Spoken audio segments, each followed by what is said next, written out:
to join. I sent him lots of emails and asked him, and he didn't. St. Nikki's getting married? That was Got the reason married. for the vacation. Isn't she on She honeymoon should, now? she should be I married. did not As know. of, I mean, that's the reason I should know. I think she's on her If honeymoon. anybody else gets married, I expect to know. Okay. So here's what we want to do today.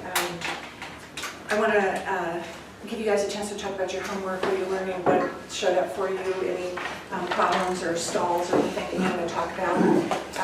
Then I want to do presentation for you on presentation skills. I've got some PowerPoint. We're going to go through some of those things. Talk about reverse engineering when you're going to do presentations to go through that.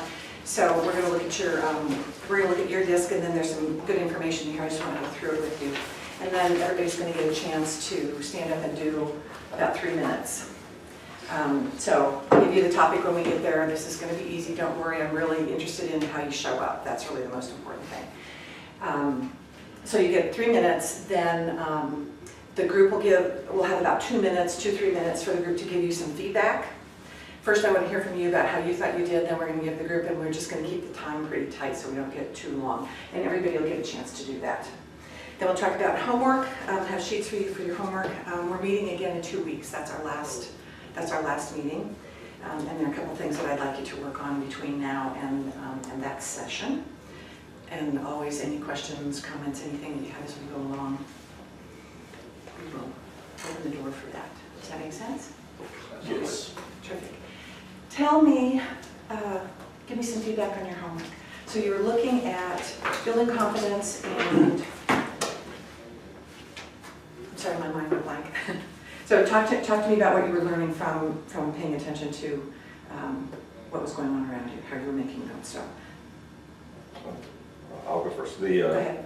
So you have us staying aware of our confidence formula and various things. For me, I focused on the get busy failing, which in my world is mostly start writing sooner so that the left brain can have that time to process, as we talked about. Get something down on paper sooner. I tend to work towards deadlines, and one of the things I've been really conscious on, even before we pointed this out, it became even more crystallized for me after doing the DISC report, what we've been talking about, that I really need to be doing this. Get it down, and don't worry about failing. I'm a perfectionist. I want it to be perfect when it first hits the paper. So I've really been working on that. That's the single biggest thing that almost every day, almost every project, that's at the forefront of my mind. I've really been, I think, doing a better job at least being aware of it and trying to tackle that one. That's a biggie for me. And so how does that feel for you as you do that, as you get on it faster? It's good. And I've noticed actually the left brain, it's not voodoo. I mean, and maybe for those of you who've always worked this way, you've always just known this is how it works, but I'll be, waking up in the morning with just a synthesized statement of an issue because the data was already in there and it was just kicking around in my brain. And again, whichever one works when you're not consciously, working. I think it's the left one. It's your right brain. Was it the right one? It's your right brain, yeah. Then it was busy working when I was down, because I just come in and I've got my point synthesized because I started the data entry and failing earlier in the process. Okay. Just more days to think about. Are you guys familiar with how left brain, right brain works and how to? No. Okay, so I'll just do it real quick. So what we were talking about. Your left brain is where all your time is, it's where your language is, it's where math is, it's where all those linear kinds of things are. So there are different progressions in that side of your brain. It's why most people are right-handed. The brain operates on the opposite side.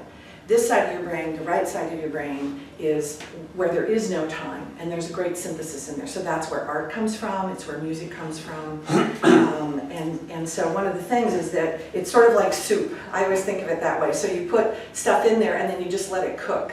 So one of the things, if you have to come up with something, what I suggest you do is that you feed it early and then let it perk. So what I was suggesting for you, Mark, was to get something down. It didn't even matter what it was. Just write something down so that you started and you basically told your brain, let's go. So what I tend to do, like if I'm going to write an article or if I'm working for you guys doing something, I'll just read and do a bunch of stuff, and then I'll let it sit. And by the next day, if I have that much time, it will have done some things. My brain will have been working on it. So it just helps. So instead of, oh my God, the deadline's right now and I have to, honey, we just got started. Oh, I have to get this whole big thing written. If you start earlier, particularly if you write anything down, it doesn't even matter. Just like, oh, here's the, like if you're literally typing, here's the first paragraph of my article, let me just do this. And then you come back the next day, what you'll find is that that stuff will have been working and it's going to be doing what your brain likes to do. It will have made some sense out of it. So it will help you get over that initial hump. Okay? It's just how your brain It's been working for how your me. brain works. Okay. Anything else you're noticing on other parts? Just in terms of what I've been, I understood we were trying to just observe and make sure we're being conscious of this. Everything else is, to me, a sub part of that. What I've really focused on, the do not ruminate, is also the get busy failing, get busy doing, get busy getting it down on paper. Don't think about it too much. And the flip side of that is practice good enough. You know, when you've got enough data, you have enough research done for your issue, you have enough whatever you need to now go do it. And those are just, to me, subparts of really getting started on it earlier. Okay. Nate? Yeah, I was looking at practicing self-compassion, and I think that just kind of, my one-on-one session with you and lunch with Gary and kind of harkening back to some of the stuff we learned from Will Haywood, that's been really helpful. Just kind of like whenever you hear that, interior self-doubt creeping, just kind of saying, stop it, it's not necessary, and just kind of moving on and not kind of really listening to those self-doubts. I think that's been, really effective. Because for better or worse, I tend to be motivated or validated by external commentary. And so talking with people I respect like Gary or listening to people I respect like you and Will, that tends to have a really big effect on me. I wish it was a little more intrinsically based, but that's the way I am. And I think just, kind of stopping those thoughts in their tracks has been really helpful and effective for me. And kind of dovetailing with what Mark said, I also focused on,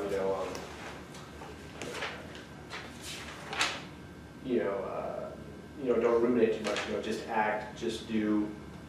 And I think that's those two things of, do I have enough data? Am I good enough? Just write it and start acting. And I think that makes your writing a lot more effective because for me, I explain the things the best when I write them, and the act of writing things themselves raises additional points that I need to address, or it brings to the surface where the weaknesses in my argument in my cases. So. Yeah. And sometimes it's that visceral sense of actually looking at the words. It's not just what's in your head, but it's when you start really looking at it that you get a better sense of what it is that's been in your head. Yeah, good. And so the more you do that, the easier it gets for you. And particularly for anybody who has this, I have to be perfect, I need more stuff. You just want to keep an eye on when I said on this one, okay, that's enough. Look back around and see, was it really enough? And sometimes, most of the time, I would guess it probably is. It's like, oh yeah, this is fine. The world didn't collapse because I didn't spend 3 more days doing it or whatever. So if you can just finish that loop out and go back and look at it, then it's like, oh yeah, that finishes sort of the scientific experiment part of it for you. Matt? Sure. I think this is related to the assigned homework in that I was finding my written to-do list to be counterproductive. And so I think this is part of ruminating. And so I've gotten away from that because like these guys, I also want my finished work product to the client to be as close to perfect as possible. And so I would put it on a to-do list, and then that list has been growing progressively. I'm not crossing off as many things as I'm adding. And so I'm making a conscious effort to just simply do the project right then and there when I think about it, rather than putting it on a list to do later. And I found that to be helpful. Okay, good. Yeah. The two things that I focused on most were get busy failing and practice good enough. I use this as kind of motivation to, instead of running every minor decision past whoever I'm working with, just going ahead and diving in and doing it rather than necessarily running it past them first. I realize that most of the time when I run things past whoever I'm working with, they tend to agree with what I suggest we should do, and so I just decided to do that, and so that feels like it was much more efficient use of my time compared to how it normally would be. So that was a positive development. I also had a couple opportunities with last second assignments, drafting motions to practice the good enough output. And that also, it kind of corresponds with get busy failing, because I had one of the motions that I drafted was edited much more heavily than my motions normally are. But I think that's part of get busy failing, is kind of testing to see where that boundary is, to see what is good enough and what's not quite good enough. Yeah. And so, I think it was you and I that were talking about this. So if good enough doesn't feel like the right verbiage to you, then the word becomes appropriate. What's the appropriate amount of time, or what's the appropriate level of quality? So if like saying good enough feels like, oh, that's not right, or I never got through school that way, or I don't want to tell my clients, oh, it was good enough, or the attorneys you work with, it was good enough, then change the word to appropriate. And because some of you are overachievers, and you may be, in some cases, spending too much time or doing too much research for what really needs to get done. So if that helps you sort of not cringe at thinking that you're not doing it right or not doing it well enough. So was it you? It was. I think it was, yeah. Appropriate was the word. Yeah, and actually that's a word I should have never said good enough to you guys, because I talk about appropriate in my own brain. While you're doing semantics, is getting ready to fail really what you are thinking? You're not really failing. What you're really saying is get yourself into action. Yeah. I just, if you're going to change semantics, Yeah. generally people don't like to fail, so, Yeah. tell people. Well, that's the thing, is people like me, I freeze up because I'm so afraid of failure or being something less than this idealized standard.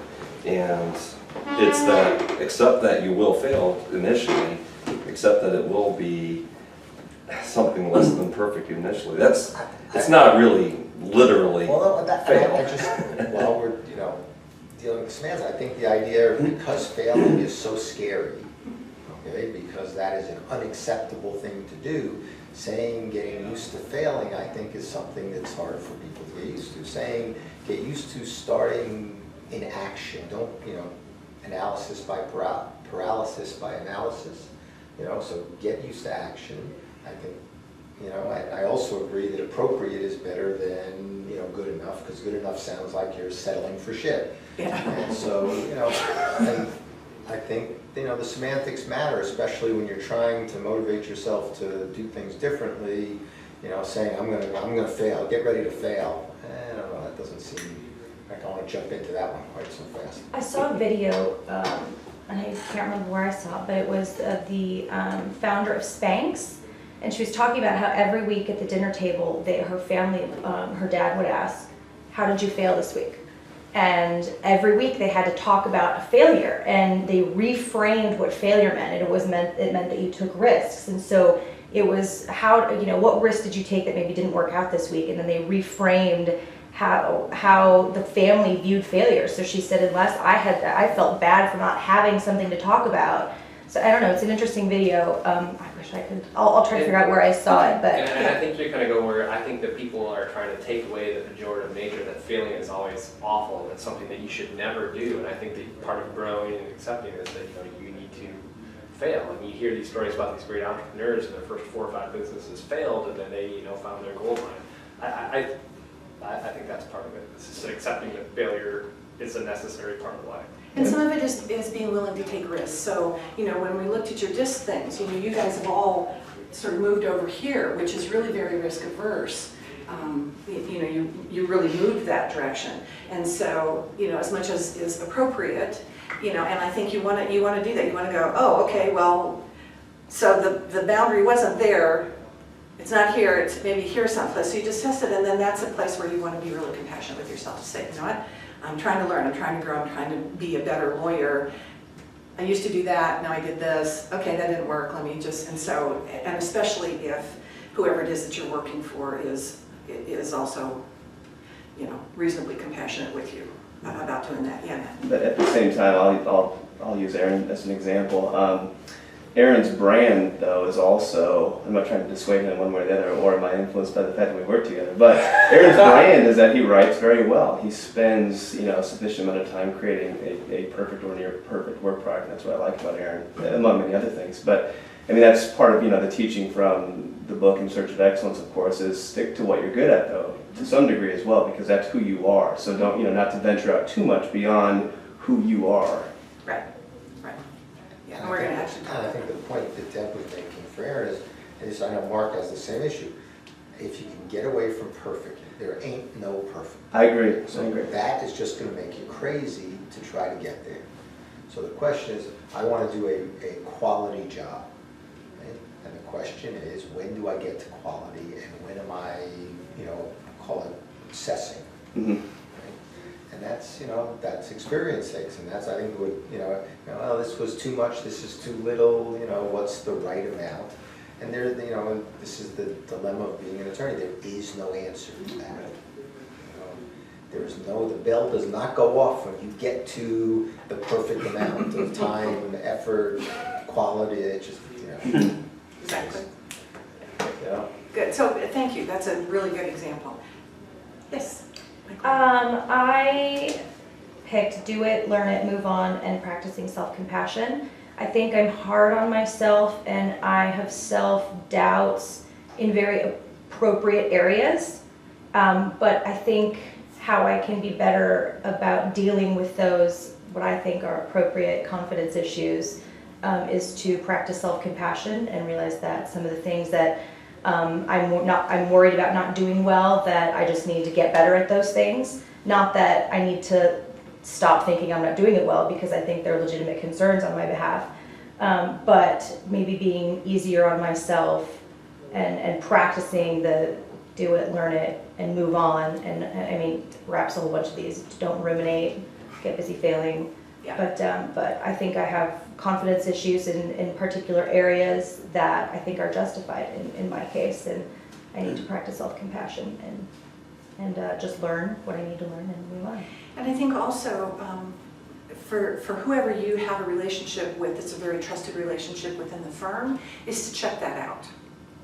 So the places where you think you are appropriate at being hard on yourself, I would test that out. So it's not a bad thing. So if there's somebody that you particularly trust to give you a good evaluation, to give you real honest feedback, just check and see, because our brains tell us all kinds of stories about stuff. We're not good enough at this, or da-da-da-da-da. And sometimes that's not true. Sometimes from the outside, that's not what people get from you.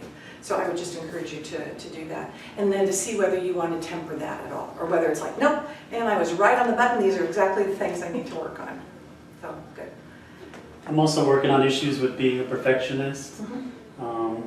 Sort of a perfectionist, and but I work with Craig, and so I tend to be stuck on 90% of my cases, so I tend to be in his head all the time, thinking what does he want, how does he want it done, which, is good because he tells me good job, because it's the way he wanted it done, but sometimes it can be debilitating thinking how he wants it done, and especially when the cases when I don't agree with what we're doing, I have a very hard time.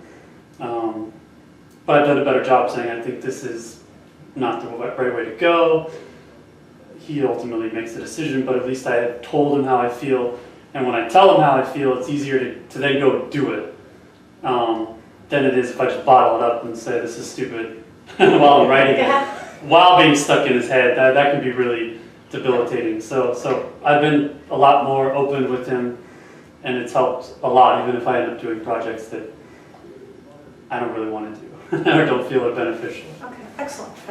And I think that's a really good point, is that for anybody who has someone above them, no matter who it is, there's always this dance about how much of you does there need to be, how often do you need to stand up for yourself, and how much do you do sort of what you're told to do. And so at least when you give it voice, if it's making it easier for you to then to go back and do what he's requesting you to do, I think it's important that you stand up for yourself, that you also have a voice, that you say what is it you think you need. And maybe with Craig it's 1 in 100. Maybe at some point he's going to go, oh, you know what, Chuck, you're exactly right. He Let's listens, do it your way. but Yeah. but he's the boss. So. But I think it's important that you But you have that voice because you don't want to lose your voice, and then if you end up working for somebody else or becoming a partner and you don't have to do that anymore, you may have lost your voice, you may have lost your ability to say what you need to say, where you need to go. Lisa.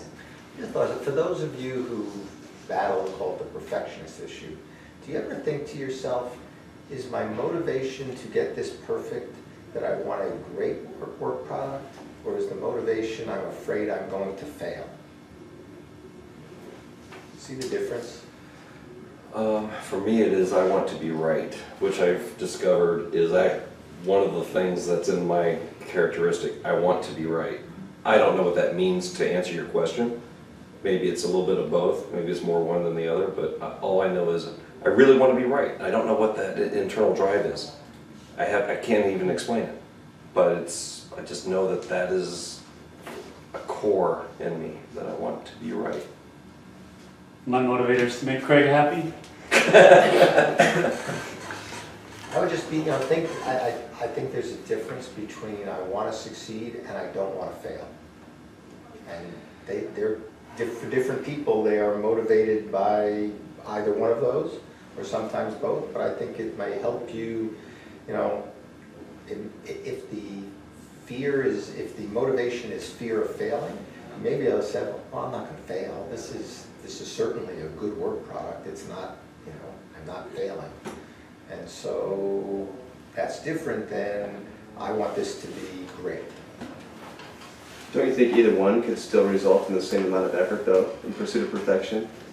They could. The question is if you want to back away from that, okay? Mm-hmm.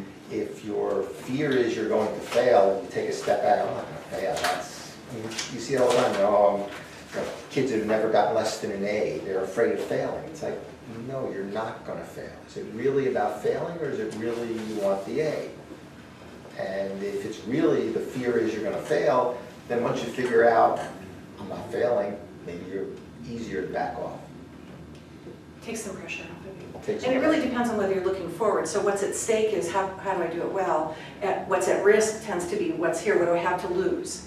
And so if you're kind of looking backwards about what you have to lose, it can sort of screw you up. It can help you. It can not help you get forward and do what you want to do. And the other thing you might ask yourself is, what's the difference between perfect and almost perfect in the result? I think this dovetails really well. So I got two responses from clients today on two motions I had written. One was a reply in support of the motion for summary judgment that I wrote with Michael Haney, and one was a motion to compel. And the email back from the client in response to the reply was, you guys did a really great job with this reply, exclamation point.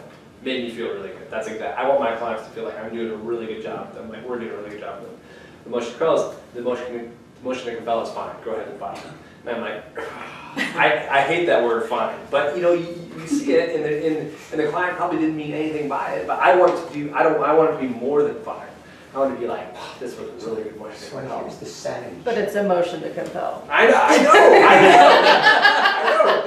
But even more than, this is the sanity check. You are assuming that there's a real difference in what those two people are communicating to you based on that one line of email. Sure.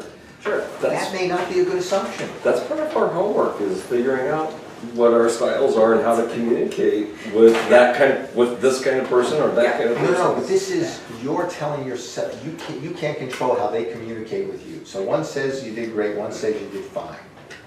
Okay? And your assumption is great means you really did great, and fine means it's not so good. Yeah, I didn't read it like that either. You may be right, you may not be right. Well, I'm not saying that I like have all this heartburn about it, but I don't like getting that. I don't think that And what I'm suggesting to you is, you are telling yourself the story that fine is not, I love what you did, and you don't know if that's really what they meant. Maybe you should make it fine. We should put in your fee agreement Yeah, that probably you wanted a should. great job on all. Yeah. That's right. I actually think Yes. I'm actually kind of similar in my motivation, and I feel like it's almost kind of ego-based. I'm not necessarily looking at who my clients are or the partner I'm working for and gaining their approval. I just feel very competitive, and I want to kick the other attorney's ass. And so I get kind of an adrenaline rush writing sometimes, because that's what I'm thinking. Yeah, that was good. Yeah. Well, that's good, that's forward thinking. That's not what have I got to risk, what happens if I lose? Because there are gonna be times, you know, what they say is that in any given group of people, at least 10% of the people aren't gonna like you. And I was like, well, how could that possibly be? And then I just have to make peace with it, go, you know, yeah, okay, so there are people who aren't gonna like me, and people who don't like this work, and people who don't think I'm smart, and, you know, I just have to be okay with that. So, but yeah, I'm real competitive too, it's like, why, do better, do better. But Michael Ann raised a really good point. How much can you really like reading emotion to compel? Yeah, I mean, the one was emotion for summary judgment, so it's dispositive. Like, they're going to put more stock and effort, emotion into it. But emotion to compel, if I was reading it and I helped write it, I'd be like, oh, just get the documents you need, Get it please. done, yeah. You're assuming they read it. Yeah, Jared's Fine, probably let's too go, yeah. busy. Yeah, and that's true. Anything else before we move on? Thank you. And just a reminder, because you've got more homework coming up for the next session, is that what you're seeing is that the more distinctions you get, the more fine-tuned you are about what you're seeing, what you're feeling, what's going on, the better, the easier it is for you to keep those things, to fine-tune that and to own it and to move forward.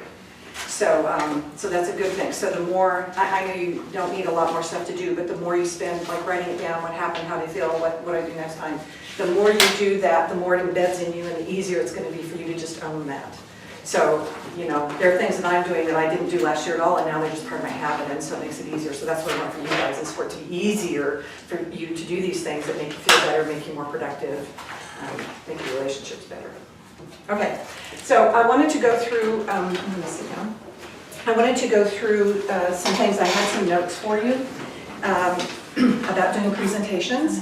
So we're going to go over some of that stuff. I didn't print up everything for you today, but what I'm going to do is I will print this out and send it to you as a PDF. So on the notes, so when there are lists of things on here, you're going to get that. So if you want to write it, that's fine. If you want to, just go back and read it for subsequent, because then I'm going to print up 26 pages a piece for you. So I'll send you that as a PDF and you'll have that, okay?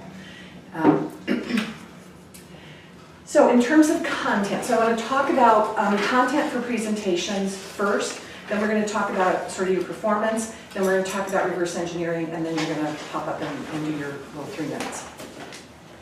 So when you get ready to do something, including today, what's the one thing that you want people to know? And I think this is even good in culling things down when you're going to meet with a prospective new client. So whether you're doing an hour CLE, or a brief meeting, or a conference call with your client, or you're meeting new clients, or your network, whatever it is, what's the one thing that you absolutely think that they're going to be interested in? Not you, it's about them. This is that kind of reverse engineering thing, okay? So think about that. That's going to show up in your little thing you're going to do today. Detail, for you who like details, here's the thing where you get to do more detail. So what can you give them? What can you tell people that will breathe life into it, that will make it more visual, make it more alive, make it more memorable? One of the things that they say when you're doing presentations is to do fact, story, fact. So you want to give people specific information, and then you want to give them an example of it. So it may be that you want to talk about a case that you worked on before. You may want to talk about, because we like to hear about real people in most situations. One of the things that I know is that when I'm sitting and talking with attorneys, when I start telling them stories about cases that I've worked on, sometimes I'll get this like, oh, that's what you do. So you can give them the description, but until you sort of give them the color, sometimes they don't get it. So when you do your thing today, think about what's a good sort of a real life story, what's a real life example of this, and what's memorable. So data is probably not memorable necessarily. A lot of info may not be as memorable as a story or something that really brings it alive for them. What's the impact of that one thing on the audience? What do they care about? So what can you tell them that they care about? Again, that's that kind of reverse engineering thing. You want to think about who your audience is and how is this going to impact them. Can you see okay? Yeah. Okay. And why should they care about it? And then if you're doing a longer presentation, the one impactful thing you want to hold it pretty early on. You don't want to, it's, in journalism, it's called burying the lead. You don't want to put the lead at the bottom because they're going to go away. And, you know, I mean, you guys know when you're doing opening statements in court, you got to get to the meat of it real early and then fill it in. Because if you make them wait till you make your point, they're gone. What does the really mean? Like, really? Like, I mean it, for real. Okay. Right? And then, what do you need to leave out? So when you're doing, you know, when you're doing presentations, for those of you who like a lot of data, a lot of information, I suggest, unless you're working with somebody that you know is exactly like you and really loves lots and lots and lots and lots of information, give them sort of the executive summary and then say, what else would you like to know about? What else would you like to have more information on? And let them lead you. So if you've got 55 things, give them a summary and then say, where would you like to hear some more? What do you want to know some more about? And if they're a high D, if they're one of those let's go fast people, they're going to go, oh no, that's good, let's move on. If they're somebody who wants more of this or more of that, then you follow their lead. So you're really allowing them to kind of show you where to go.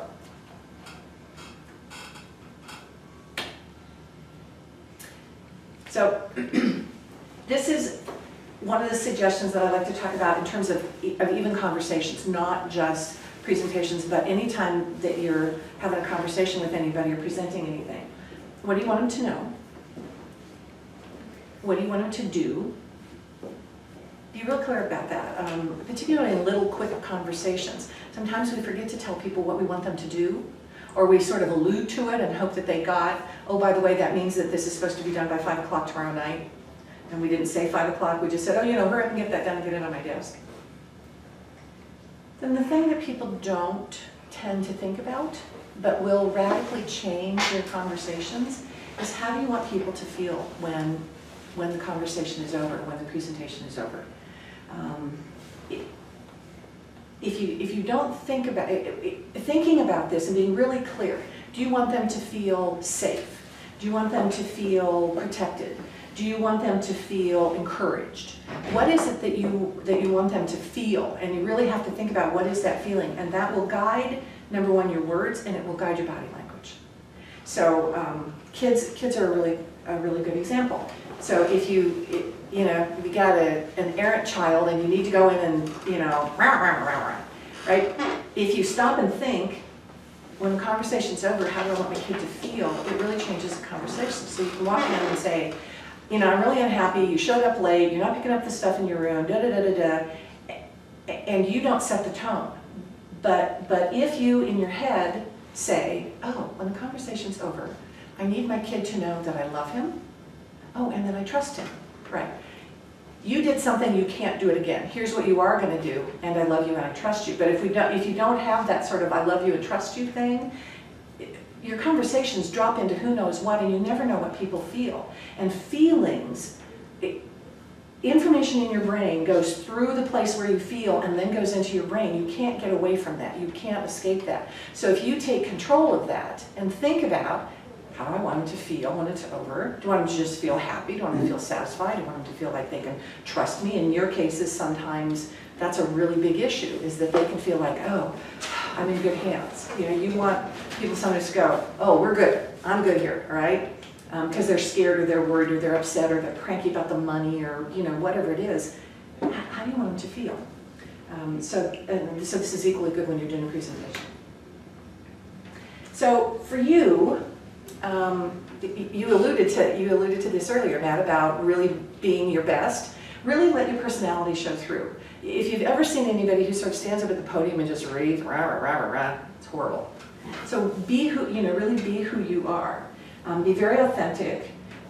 You want to really try and pull people into whatever it is that you're doing as much as possible. Now, it depends. If it's just an ongoing conversation with one of your clients, that may not be so critical.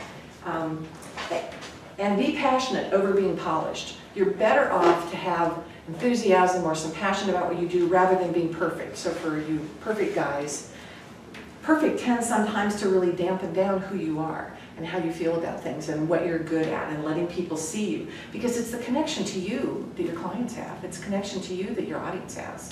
It's not to the thing or the stuff that you know, it's to you first, and then beyond that, other stuff. So yeah, fact, example, fact, you know, tell a little story in there. Be conversational as much as possible. Right. You guys are great at writing for the written word. When you have to stand up and do something, that's different. And so, you know, I suggest if you're going to do anything that's long form, that if you need to write the whole thing down first, that's okay, but then you want to really abbreviate that so you're not reading. Because what you're reading is reading for the written word, not reading for spoken word. It's really, there's really a completely different skill. So if you don't read it, if all you've got are bullet points or whatever, then you're going to talk it, and it's going to be a lot more comfortable for people to listen to you. Yeah, and make it personal. And it's just a little piece of research that I found for you guys, that people are judged as being more effective and competent when they have some hand gestures. Now, I can't not do that, so I don't do that on purpose. I just have a lot of hands, so just to know that you don't have to, you know, stand real straight like that.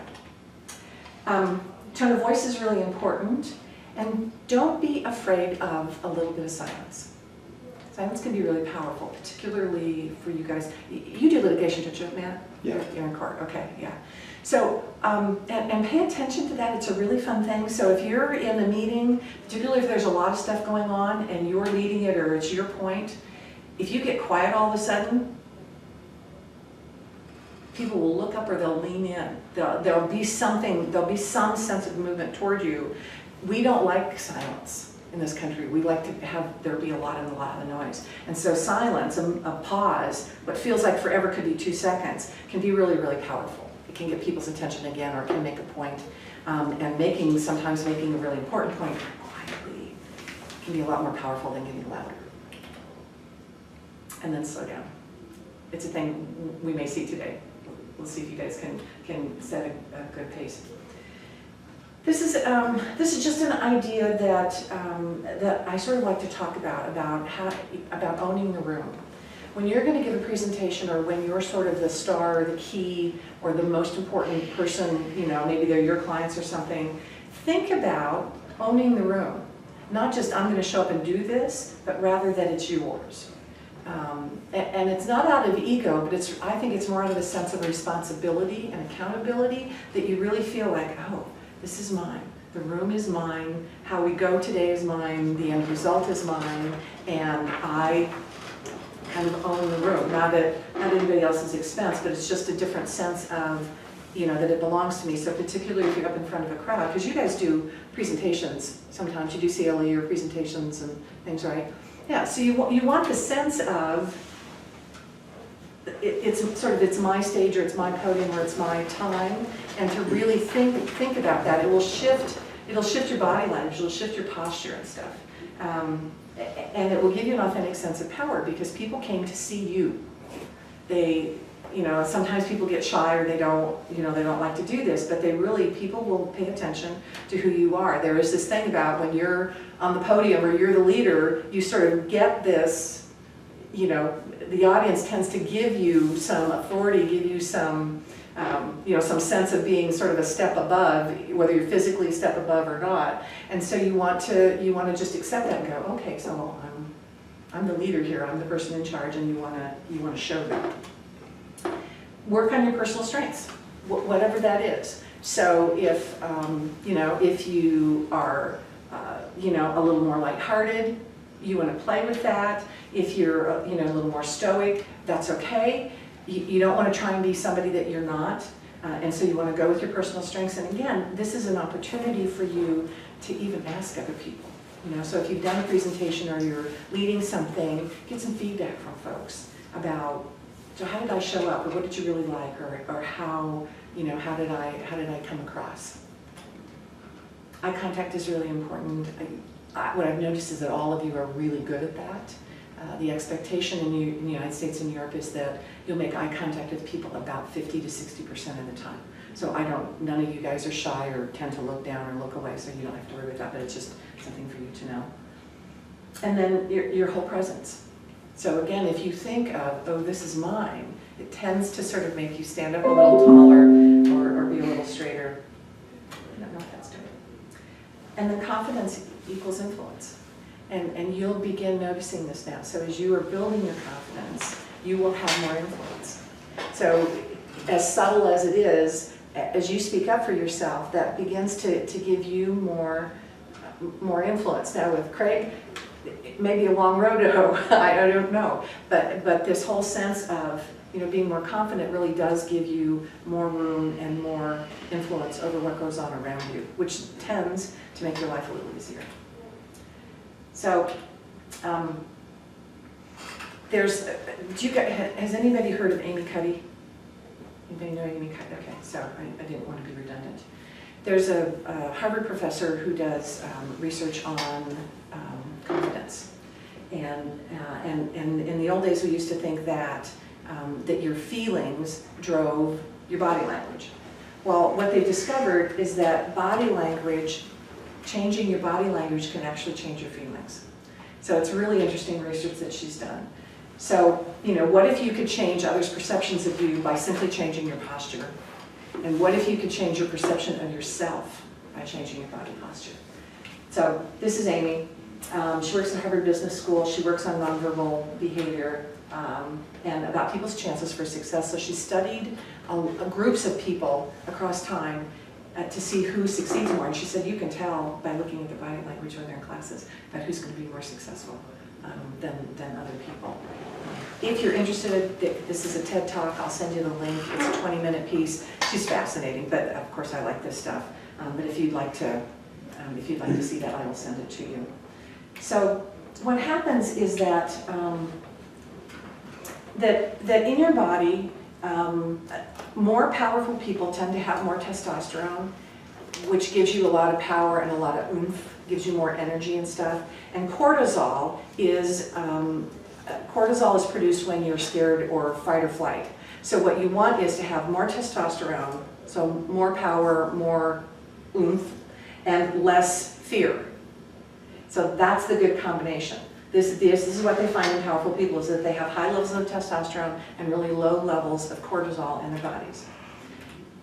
In people who don't feel any power or feel powerless, they have very low levels of testosterone and very high levels of cortisol. So there's sort of more fear. You can switch this around. You can actually generate this. So I'm going to, what she says, what we know from the animal kingdom, is that when you open up your posture, so literally when you physically change your posture, so when you open up, when you put your shoulders back, you hold your head up, and your posture is better, that tells your hormones to produce more testosterone. You can literally tell your body, I need some more power, I need some more oomph, I need some more stuff here. And it doesn't matter whether it's male or female. And so when you do that, literally, if you do 2 minutes, and what she suggests is that, like you're going into a meeting or making a really important phone call or going to give a speech or whatever it is that you're doing, and they've done it scientifically and tested it, it takes 2 minutes. And so if you stand up and do this, like really open up and hold your arms out like this, and she laughs and she says, go in the bathroom, go in the stall, and do this. 2 minutes will literally boost your testosterone level and lower your cortisol level. And it helps sort of reset your brain. So that's one of the body positions. So I was going to show you some things because I think they're fun to see. So this is a really low power position. Because look at where her hand is. Her hand's right here. What's here? Jugular. Yeah, your carotid arteries are here. It's like she's protecting her life. Literally. She's so fearful that she's like protecting her life. She's all squished in there, So this is a really powerless position. So she's telling her body, I don't need any power, I don't need anything, I'm okay to just be small here. These are really low power positions too. So people who are crunched, who sit all crunched over. I was frankly shocked when I saw this picture of Michelle Obama because she doesn't strike me as being somebody low power, and maybe the photographer made her do it, I don't know. So these are high power positions, and you'll see these in people. If you've been at meetings and you've seen somebody lead on the table and they sort of own the table that way, that's a high power position. The one with the girl in the black sweater, they call it the Wonder Woman stand. But that also is something, if you stand like this, it's the same thing that opens you up. What happens in the animal kingdom is that, for example, in gorilla colonies, if the alpha male dies, whoever the second is, once they sort of, oh, I'm going to be the alpha male, they literally, their bodies grow. Their bodies get bigger as they assume that position of power. So they don't get bigger when the silverback is there, when the alpha male is there, but when he's gone and the next one ascends, that's what happens. Your body will respond to this call, this need for more power. Ever seen people sit like that? You see guys do this a lot. You'll see guys sit in a meeting and they'll put their arm out, and when you look at how much room they take up. Look at how much space they're occupying. That's really sort of owning the room and having a lot of power. And it's not necessarily overt or charging. It's just people have a different sense of who they Can you are. imagine a woman sitting like that though? Yeah. Well, that's tough. Yeah. For multiple reasons. There's, Yes. really? I'm sure a lot of men would, but it's not exactly appropriate Yeah, for, Yeah. for females. But for females, it's really sit up more straight, open up, at least sit out a little bit more. Crossing your legs is what women do. Just curiosity, do any of you been told by your significant other that you are mansplaining and you should change how you're sitting? Mansplaining? Splaining? Mansplaining? Mansplaining? Mansplaining is explaining the things No, from. what was it? Man. Show us, Gary. Oh, yeah, I know you're talking I mean, about. I'll sit like this, or my wife is like, what do you do? It's like, I got pants on. It's not like. But see, from You shouldn't sit like that. From my perspective, I was in gymnastics, so I always was like, sitting like this or like that, and I was always told that it's not ladylike. Ladies don't sit like that. You need to sit with your legs crossed.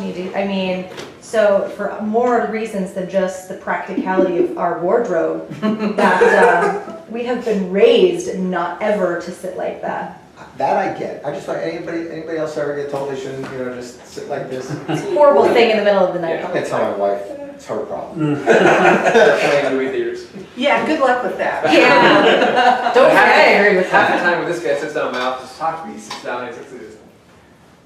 Put right up on the desk. That's a power Power position. position. It's He power can do position. that to you. So just tell me why this is how I communicate, I'm sorry. He's the guy who gets to do that, yeah. Oh, and so a little piece of cocktail chatter. So in World War II, they sent American spies into Germany and stuff, and this was their giveaway. That was one of the biggest. If a German saw somebody sitting like this, no matter what their accent was or what they had on or anything, boom, you're dead. Because European men don't sit this way. This is a dead giveaway that you were a spy. Wow. The knee's closer to the knee. Both knees are closer together. So Die Hard, how you smoke a cigarette. Or how you count. Tell You count 1, 2, 3, or do you count 1, 2, 3? Oh yeah, Inglourious Bastards, that's how one of the guys That was one of the gets things, caught, yeah. yeah. So I just was showing you a picture because I found this picture of Obama here. Oh, I love this picture, I just think that's so funny. And what happens is that when somebody, what we tend to do is to not mirror those poses when they're power poses, we tend to go the opposite way. So it's something you just want to keep an eye on. So if somebody's doing like Wonder Woman or something, be thoughtful about whether you're going to give up that space, whether you're just really going to abdicate. I'm not suggesting that you stand chest to chest like this, but it's just something to think about. Well, and sometimes it can be a purposeful move. If you want to give somebody deference or you want them to let themselves feel powerful, you can be purposely deferential. Yeah. But it's that body language stuff that we talked about in the beginning. So, and that's just what I'm doing. I love this little guy. How do you interpret close talkers? What do you mean? Like people. Someone who's standing very close to you when they're speaking to you. Low EQ. Well, people have different senses of personal space, and so extroverts tend to stand closer. I'm saying objectively speaking to others, Oh, by any standard. I go Were with they Nate's whispering in answer. your ear? Just, just getting in your face. I go with Nate's answer. really cute. Or yeah, they just don't get it. Mm. And you do, every now and then you get somebody that just, it's like you're way too close. I think it's contextual too. If someone's yelling at you and 2 inches from your face, you know they're doing it on purpose. Yeah. Yeah, if He's someone's not- I like think just Max having a is talking about, conversation like, and it's like in your personal face, they probably are just not aware. Yeah, yeah. Well, yeah, I've said, whoa, box, personal space before. A couple It just times a year depends that'll on- happen to me, you know. Yeah, interesting. Yeah. Yeah, and they either don't get it or that is a power play. In some cases, it's a power play. They just want to get in there and make sure that they're more important than you, or bigger than you, or louder than you, or they own the conversation or whatever. They would So, like to make you uncomfortable yeah, or see if they can rattle you. yeah, yeah. But see, I'm not inclined to move though, so then I'll just stand there, and then we talk like this for, however long the conversation is. So, I just had one of those. Some woman got literally she was talking, and it wasn't yelling, it was a conversation. yeah. And she And did wasn't you say- bad looking, so it was okay. But it was weird. Yeah. I definitely thought to myself, you don't understand personal space issues. Or she knew you'd tell the story later, that's why she did it. And she was just priming you for today. She was just feeding you so you would have a good story to tell us today.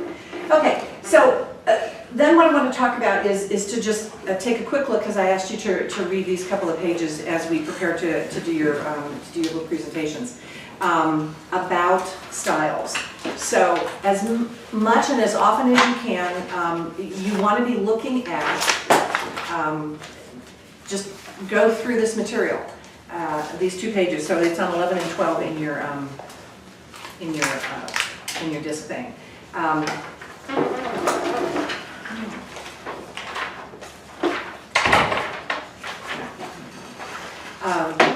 So when you're talking to the D's, dominants, of which Gary Jayberg is a big D. I got a big D. I've been called worse. No, it's just, I mean, I love it. Your natural style is just way out there, and I just am fascinated that you have just totally, shifted down to sort of be more accessible and to deal with other people. I mean, I salute you for that. So when you're talking, now often you're going to be in very mixed company, and there are going to be a whole bunch of people around the table. But sometimes, so one of the things, your homework that I'm going to give you is to choose 2 people. We have 2 weeks before the next meeting, so choose 2 people. I'm going to hand this out to you, by the way. Choose 2 people who are different styles than you, and I want you to just be thinking about reverse engineering your conversations with them. So choose somebody, if you're an I, choose a C or an S or a D, and anybody else in this room. So choose somebody and really focus for a week on the conversations you have with them, and really think about reverse engineering. So you go, okay, so I'm talking to an I. What do I want to? How do I want to craft this conversation? Even if it's a 2-minute conversation, I just want you thinking about it and thinking like, oh, okay, this is an I, so I want to be a little faster, a little more outgoing, we'll talk more a little about people. So how do I do that conversation? So D's D's like to win. They want to go really fast. They're all about bottom line. They're about tasks and accomplishments and goals and making stuff happen. So those are the folks that you want to just get to it, fast, go, bottom line, and get out. What's he doing on yours? Oh. He doesn't have his own. For sure. He's sharing, okay, okay. So, and you want to mix it up. You want to just keep going. So when you're talking to D's, it's that speed thing, and generally it's a good idea to just say, how much information do you have, or how much do you want? Do you need more? Can I provide you with anything else? And then if they say no, you just move on. As one of those, I can tell you it's all true. You like to go fast. I think most people would say that.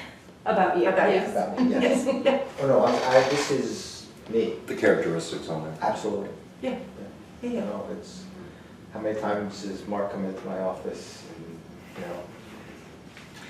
That was years ago. It's going to be real easy for me because most business owners are Gary. And I have learned over the years, Dave Stockett, yesterday, a conversation with him was a perfect example where I had to get to a point and was able to cut out a whole bunch of crap I would have bored him to death with 10 years ago, 5 years ago maybe even.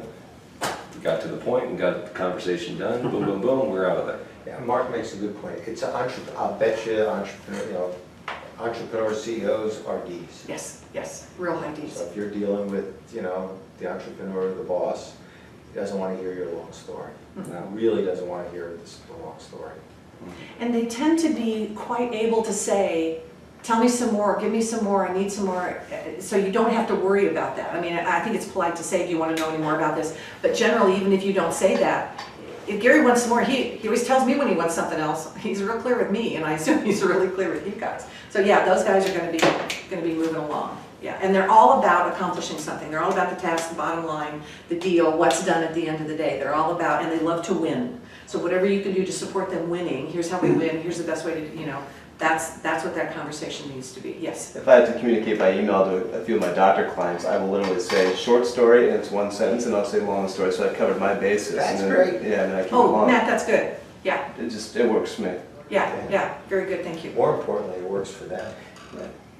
So then when he says, hey, you didn't tell me that, I say, well, check the long story. Long story. It was right there. I gave it Oh, I to didn't scroll down that far. Right. you. Yeah, that scrolling thing's really important these days. Okay, so with the eyes, how do you like to have conversations? Often. Yeah, I mean, this is unfortunately pretty accurate. Yeah. So eyes are people oriented, they like relationship, they like group, they're very optimistic. Eyes are the most optimistic of any group, so they tend to look forward and think things are, even if things aren't going well, that there's some place to go. So if you're speaking with an eye, and some entrepreneurs are going to be sort of DI, they're either going to be sort of DI or they're going to be DC. So if they're DI, then their speed's gonna really be up there, and they're gonna have some balance between task and people. If they're a D and a C, then they're totally task oriented, and their speed, they're still gonna be going fast if they're predominantly a D. But eyes don't like the same stuff all the time. They really like variety, they like stories, they like information, they like to be connected with. So you want to try and make connections with eyes when you're having conversations with them or presenting to them. Yeah, and if you want to practice, practice with you. Eric is an eye as well.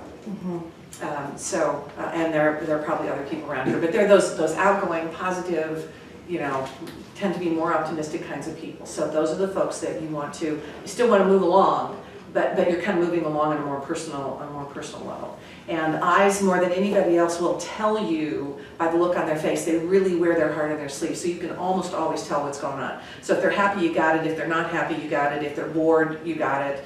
The C's, and some of the S's tend to be much more reserved and really don't show you a lot of what's going on all the time. But eyes, you can just, got it, right? It's true. Everybody knows. Yes. Yeah. And they like to be supported in what they're talking about, okay? So S's, which is, you guys have some strong S tendencies here, are people-oriented. They tend to be very risk averse. So if you're dealing with any of the risk people at the insurance companies or support staff or anybody that deals with a lot of data or any of those kinds of things, those people tend to not like to take risks. So you want to be talking about, here's how this can be safe, here's how you can do this. S's tend to want a lot of data. They don't like to make mistakes. You guys know this about yourselves. Tell me exactly what I need to do so that I can do it right and I don't make a mistake and I don't get in trouble and I don't fail and stuff. They don't like to move really fast. They don't like aggression. They do not like encounters or conflict at all. So if there's any stuff that has to be settled, you have to think about it in a much more quiet, soft, peaceful way when you're dealing with S's, and you want to slow down. So if you're not an S or a C, then you have to back your speed down, because it's that speed thing. It's matching your pace that's going to build the most trust with people. It's one of the things that the researchers say. So if you don't even get any of the rest of this stuff, if you're just paying attention to how fast or how slow people move, and you match as much as possible, you know, I don't know how slow you could get, Matt. I don't know how much you could really back off your speed. Are you good at that? Can you really back down if you're with somebody who operates much more slowly than you? I think so. Okay, Yeah. okay, good. Talk like you're from the south. Yeah, because your native style is going to be pretty fast, isn't it? Generally, yeah, but I also want to make sure I'm being a good communicator. Oh, yeah. So the trick is, but there are some people who really go so fast they just have no idea how to slow down. And I haven't seen you operate enough to know whether you can do that. So I just was asking how. Yeah, I like to think I can tell if someone's not understanding when I'm talking to them, and I will stop. Yeah, good. That's good. So yeah, the S's: relaxed, easy, comfortable. You know, you want to make sure that everybody's okay. Then the C's, which you guys have real strong tendencies for, they operate in a very indirect way. And they like lots and lots of data, you know this, and so for you who have strong C's, how do you like people to have conversations with you? Want to know why? Yeah, the two I highlighted are the give me data, usually in writing, and provide explanations and rationale. Yeah. So that's what you want to be doing with those folks, is give them a lot of information. And then, and don't be surprised if they want more. Okay, let me give you some more. Do you want some more? I always joke about, you give them this much and they go, well, do you have anything else? Is there anything else you could tell me about this? It's just the way their brains are built, And this stuff really tends to be sort of genetically predisposed. You can, now that you're aware of these things, you can shift in and out of these modes as you choose, and it makes it easier for you. So if you're forced to behave in a way that's not comfortable to you, then it causes a lot of stress. But if you go, oh, this is just a time where I need to really call on my C. I need to call on that data, slower stuff, and you think about it and you go, oh, I can just go be that for a while. Then it makes it easier, takes the stress down. Those things make sense? Yeah, I know we're focused primarily on oral presentations, but you find all this to be true with written presentations as well. Yeah. And I can see how this would be really beneficial. Like I find out that Michelle Copeland is I'm gonna communicate with her in this manner. But like, do you have any tips or here's one or two things they're gonna tell you that this person is this, so that I can help identify. Oh, okay. Kind of short. I know I Yeah. can go through this whole analysis with each person. It'd be great if you had a couple Okay. of Have all your clients take a disc test. Michelle is not an I. So the two easiest things are, if you ask people what they like about their work or about their job, they will tend to tell you they're either task-oriented, which means that they're a D or a C, or they're going to talk to you about the people, which means that they're an I or an S. So what do you like about your job? Interacting with people. Exactly. What do Talking you like about your job? problems. Learning something every day. Yeah. So it's either about people or it's about things, stuff, data, right? So that's a pretty clear differentiation. Now, some people who really hang in there at the hub will tell you a lot of things. The other thing that will tell you is really your sense of how fast they move. So they're either going to be on the top or the bottom, and they're either going to be fast or they're going to be slow. And so that really kind of gives you at least a sense of the quadrant that they're in. So you really want to see how fast they move, how quickly they go, how long their conversation is. I'm real clear that you're not an I. You just have this very calm, peaceful sense about you. And so you're not over in the go real fast, get out there world, right? So Lurking beneath those is a desire to kick ass. Yeah. which doesn't mean that it isn't that way some of the Go time. slow 'Cause- but carry a big stick. That's okay. Yeah. So does that help? Yes. Those are two pretty good distinctions. And then the other thing is whether you have, it's in your thing here. I'll find the page for you in a second. Whether people operate more direct or more indirect. So direct tends to be the faster people. They tend to be, is that right? It'd be like a D. Because I'm an I, and one of my issues is not being direct with people because I don't want to hurt feelings. Oh, that's about feelings. Yeah.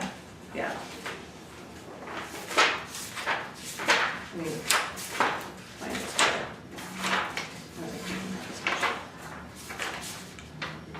Well, I'm looking for this. So here's what you're going to talk about.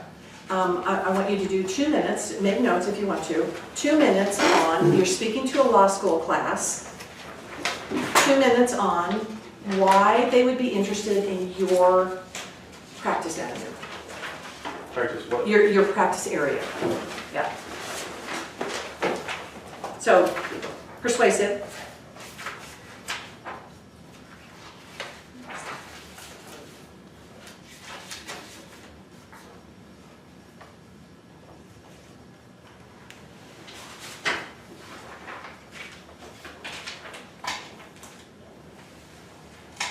Thank you, Deborah.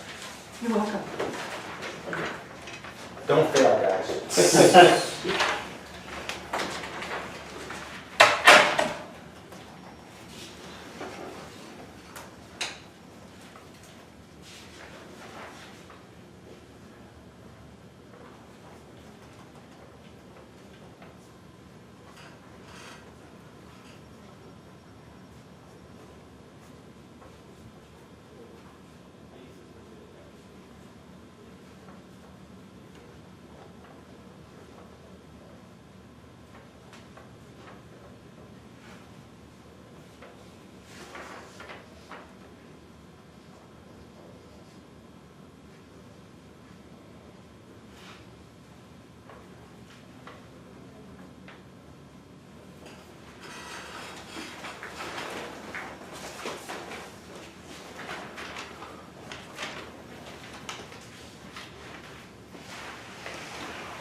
You're fine.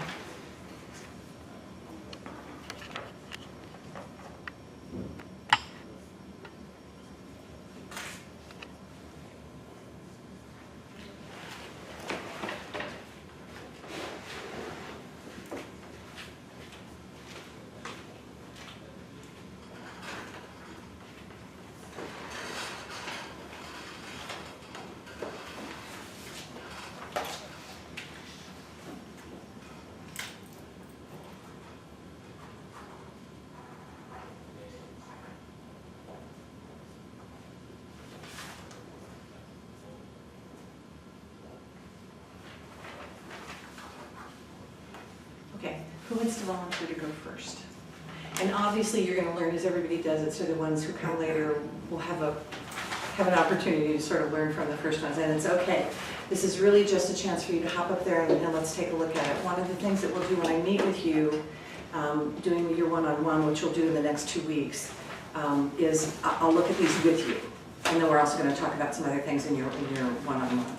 So we'll get a chance to look at this. So you're just going to get up and do 2 minutes. Then we're going to give you 2 minutes of feedback, and then the next person's going to go. So we're really going to move pretty quickly here. You want to go first, Matt? You're looking at me, sure. Where do you want me to stand? Up here? Yeah, right up here.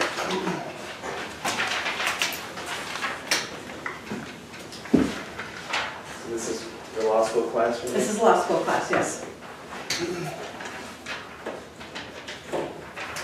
Okay.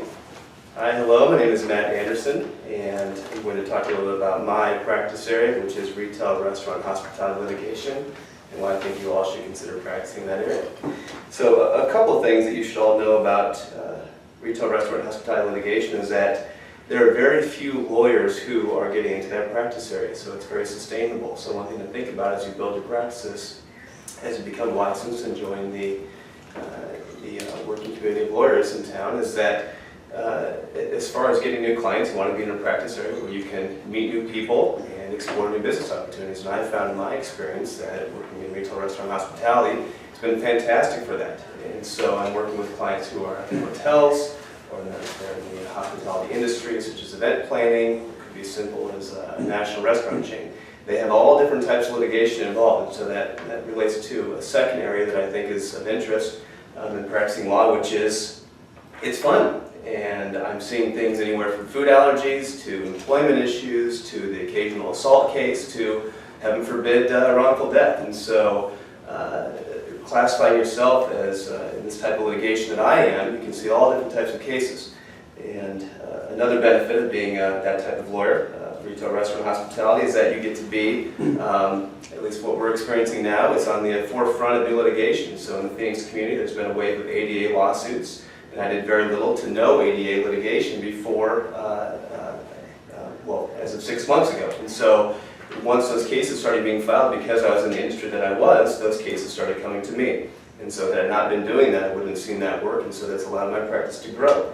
And so in closing, leaving you with the final thought as to why you should consider this area, again, building your business, building your client base, which as you'll soon learn, very valuable as you market yourselves to different law firms or whether you choose to go out on your own. It's all about the client base, and you can do that in this practice area. Good. Thank you. 2 minutes and 3 seconds, very good. Okay, hang on just a sec. Feedback. I was just thinking about my presentation all the time. You were a little fast. I'm sorry? You were a little fast. But I mean, you had a lot of good information. Yeah, so I it's- tend to talk a little fast. Yeah, I do too. That's why I know. I try to pay attention to that when I speak, so I just noticed it, but Mhm. a little fast. Okay. Thought you did a good job with your eye contact. It's perfect. You're confident. Yeah, good job. Thank you. I thought it was excellent with short amount of preparation, and he spoke extemporaneously very well. Well, it's hard pretending that you all are in law school. So. I liked the sustainability comment. Yeah. Like, I thought, because getting jobs is hard, keeping jobs is harder, and so I think, I made that up. It's probably not true. well, hey, whatever. Well, I mean, it worked. I'm like, I should go into that field.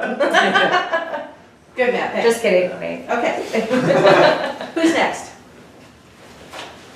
Sure. Go ahead. I won't be as good as Matt here, but, and I don't have my progressive glasses, which is really gonna suck. Let's see, I have these. There's gonna be a compromise here because I'm not gonna really be able to focus on you.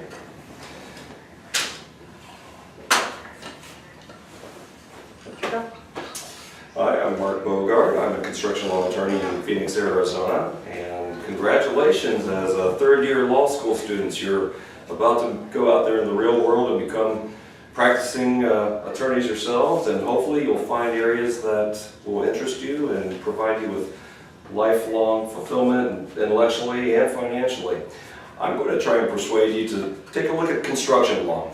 I'm a construction law attorney, and what does that really mean? It can mean several things. It's actually one of the reasons you should consider being a construction law attorney, because you can be so many different types of an attorney. You can be a transactional attorney who helps contractors draft their contracts. You can be a litigation attorney who fights over those contracts in court, or the disputes between a commercial owner and a general contractor, or between the contractors themselves, or the architect who designed the plans that were or were not carried out the way that the owner wanted them to be. There are just a multitude of issues and things that you can do as a construction law attorney. You can even be in-house with usually a larger size construction law firm. The thing that I also want you to think about is job security. A lot of folks are thinking, boy, we've had a tough construction economy, at least in Arizona, for most of the past 10 years, which is true. But the flip side of that is, you may see now, is that there's a lot of development, there's a lot of pent-up need for new construction, and it's starting to occur. What does that mean? Well, it means a lot of jobs, new creation for contractors, but also for the attorneys that are going to help those contractors and those owners and developers. This is financial security, job security for you, long-term job security. Typically, it's an aberration to have a downturn in the economy like we did. That's it. It's okay. So feedback? Well, time was an issue, Yeah, and you guys don't have a sense of what 2 minutes is, and so Yeah. that's okay. but he did good. Yeah.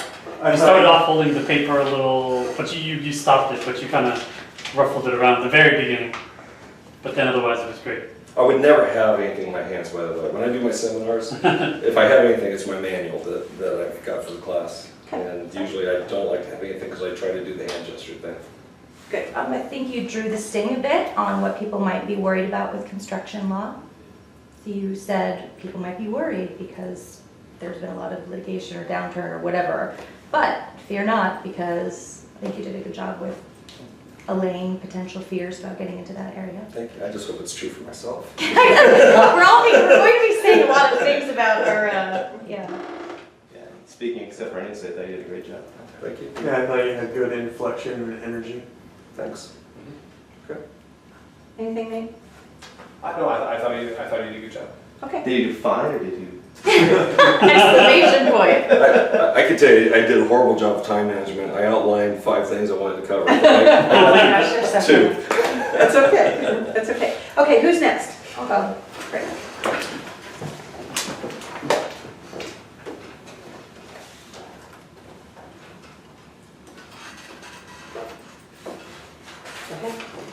Hi, I'm Michael Ann Pape, and I'm here to tell you a little bit about what I do.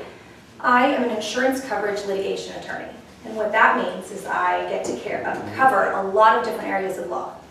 I like my field for 2 primary reasons. One, who wants to be boxed in into just one area of law? I get to deal with every type of law throughout my practice as an insurance coverage and litigation associate. And 2, I love the analytical challenge of actually analyzing contracts and policy language, which is a big part of my job. The first part of my job is I get to deal with a lot of different areas of law. Wrongful death, personal injury, car accidents, contract disputes, you name it, and it's part of insurance. Because what do? We try to insure every part of our lives. Life insurance, car insurance, home insurance, professional liability insurance. All of that is encompassed into what I do. I get to litigate all of that as well. And second of all, though litigating is fun, the other part of my practice is evaluating policies and contract language, which presents analytical challenges, and I think increases the complexity and challenge of my job, which is one of the things I like. I like to be challenged, but I also like diversity, and that's what insurance litigation can do for you.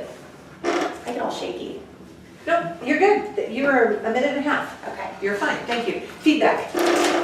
Kept it at the 30,000 foot perspective, which I identify with well, with general themes. I like that. Not too specific. Awesome. Good job. Good job. A little movement, a couple like here's my 2 primary reasons, which I love, and you kind of went through them. I love stuff like that. Thought you did great, and you stayed away from your notes. That was awesome. Felt like a commercial. Are you buying it? Yes. Great. Thanks, Michael Ann. I guess I'll go. Go right ahead. Hey everybody, my name is Jeff Silence. I'm a lawyer here in Phoenix, J. Berger Wilk, and I do employment law. And why should you do employment law? Well, there's a lot of reasons. One, if you do litigation like I do, you meet with a different client every day. You get to learn about different industries, timeshare industries, construction, sales, doctors, nurses. We deal with everyone, and you become an expert on how everybody else makes a living. You also can choose to be a litigator or work in-house. So you could even work in HR and just advise people, or you can do what I do and sue companies and defend companies in lawsuits. Everyone you know, for the most part anyways, has a job. So this field is not going anywhere. If anything, it's only getting more litigious. The laws are always changing. The laws are way too complex for me to even give you a flavor here today of how complex they are. But the point is, it's difficult, and lawyers are always going to be needed. And those are just some of the reasons you should do employment law. Thank you. Good. 1 minute. You did great. Thank you. Feedback for him, please. I thought your energy was good. I was actually expecting you to be more droned. you had some inflection and good energy. Yeah, you Thanks. did a great job. Concise. Yeah. Yeah, it flowed nicely. Thank you. Okay, good. All right.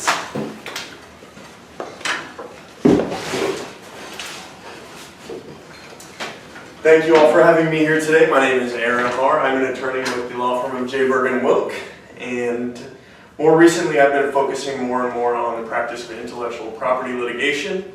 As some of you may know from taking intellectual property courses, intellectual property covers a broad range of different creative things. For instance, patents, they cover creative, or they protect creative processes. Trademarks, they protect the different markations and names of businesses. Helps track where goods and services come from. And then of course copyrights, which is another broad category. For instance, there will be copyrights covering books, music, art. And so one of the great things about practicing in this area is that you get to meet a lot of interesting creative people, artists, musicians, inventors, business owners, entrepreneurs, and that's a very interesting thing to do. I consider myself somewhat creative. I enjoy reading, writing, I enjoy art and music, and so getting to interact with these types of people has been very rewarding for me in my career. And one of the great things about this practice as well is that because there is such a broad range of topics covered in this area, you really get to dig in. When you're in litigation, you have to learn what exactly your client does, and so you develop a high level of expertise in a particular area, and that's very interesting. It keeps things changing constantly. You're constantly learning, and that's why I really enjoy practicing intellectual property litigation. Great. Minute and 50 seconds. Very good, Eric. Feedback for him, please. I know I'm your living last house on this one, but you're looking down on your notes quite a bit. Yeah. Yeah, that was my only criticism. Otherwise, very good job. You said a lot at the front end, but as you became more comfortable, your eye contact improved and the uhs decreased. And this might be because that might have been your audience, but I could feel you looking at that more. I kept trying to pull my attention towards you guys. Yeah, but you know, I mean, you're being videotaped, so it's natural, I think, to think that's your audience, so. Mhm. Your passion for the subject matter was clear. That's good. Good. Okay. Excellent. Thanks.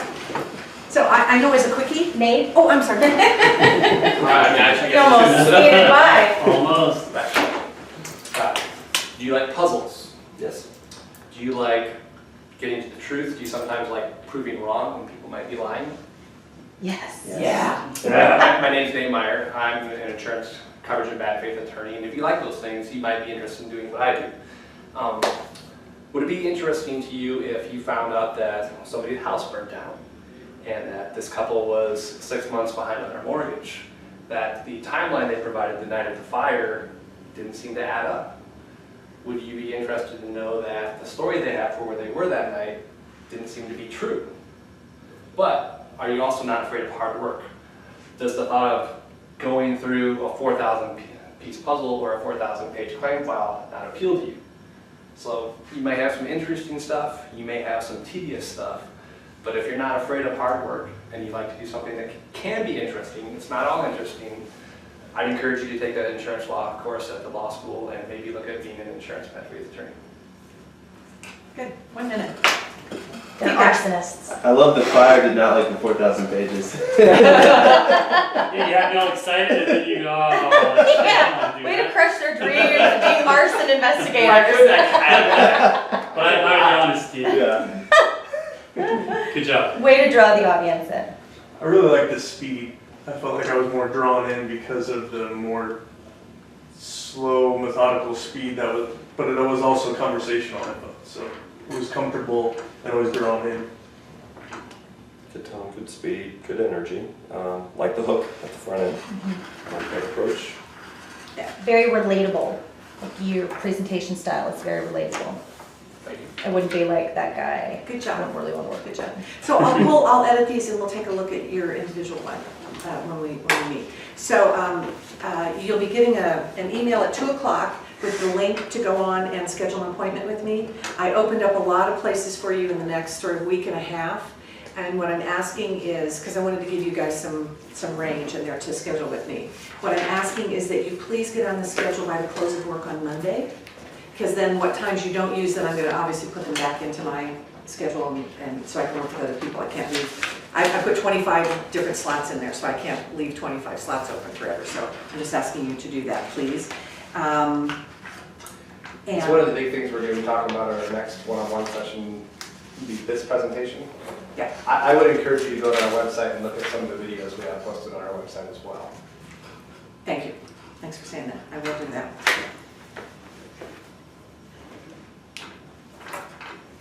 Who all has a website? I have one, you have one. I mean, a video on our website. Matt, you've done them? Yeah. Yeah, I've done one. Jeff Jeff has one. This is for you, Mark. I have Thank you. And we've got my file. Okay. So, I'm going to send you the PowerPoint. So there was a lot of information on there. So I'm just pretty much opening this up. So take two items from the slides, anywhere, and focus on improving those. So choose one today, and then practice it. So this is that 4 times a day. So it can be, think about how you want people to feel at the end of the conversation. You can think about owning the room. You can be focused on, any of these things. What one thing you want to be telling people in conversations. You can be just whatever it is. So there are quite a few slides. Take 2 things and work on them 4 times a day. Make notes. That's the thing that's going to really get this embedded into your head. And the second thing is to do reverse engineering. So this is what I talked about a little earlier. Choose 2 people here at the firm. It can be each other, it can be one of the attorneys you work with, it can be a staff person, it can be Gary, it can be the receptionist. But people that you're pretty clear are a different disc than you are. And then I want you looking at every conversation you have with that person and really thinking about how do I more appeal to their style in the conversation that I'm going to have. Now, it may be easy to do it, if you work with an attorney all the time, you may want to think about reverse engineering with Craig. You may want to think about doing it with the reception, with his legal secretary.